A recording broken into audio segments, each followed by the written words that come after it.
बातमी राजकारणाची पातळी घसरलीये की काय अशी चर्चा आहे। कारण काँग्रेसकडून सुनेत्रा पवारांवर बोचरी टीका आहे। गुंगी गुडिया असा सुनेत्रा पवारांचा उल्लेख आहे।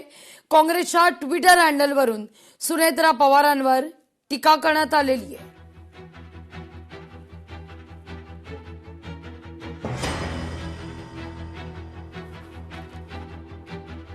गुंगी गुडिया असं म्हणत सुनेत्रा पवारांवर टीका करण्यात येते। काँग्रेसकडून ज्या टीकेचा सत्ताधाऱ्यांकडून आता निषेध व्यक्त करण्यात आलेला आहे।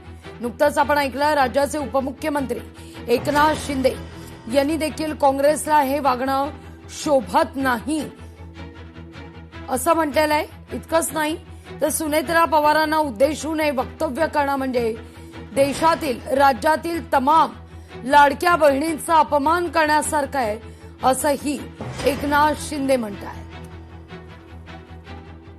कोण होतं हे यूपीएचं सरकार असताना बघितलंय, त्यामुळे काँग्रेसने इतरांवर टीका करू नये। सुनेत्राताई पवार हे महाराष्ट्राचं नेतृत्व करण्यासाठी पक्ष चालवण्यासाठी सक्षम आहेत।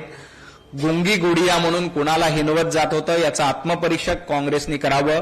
काँग्रेसचं यूपीएचं सरकार असताना 10 वर्षाच्या काळात मौनी बाबा म्हणून कोण काम केलं? कोणी सोनिया गांधींच्या नेतृत्वामध्ये पंतप्रधान पद असताना देखील सोनिया गांधी सांगतील तेच, राहुल गांधींनी तर कायदा संसदेमध्ये फाडून टाकला होता। अशा पद्धतीची अवस्था त्यावेळेला यूपीएच्या काळामध्ये होती। त्यामुळे गुंगी गुडिया कोण आहे याचं आत्मपरीक्षण हर्षवर्धन सपकाळ आणि काँग्रेसच्या लोकांनी करावं। सुनेत्राबाई पवार यांच्यावर अजितदादांच्या अकाली निधनामुळे अचानक पक्षाच्या नेतृत्वाची आणि त्याचबरोबर राज्य सरकारमध्ये उपमुख्यमंत्री पदाची जबाबदारी आलेली आहे।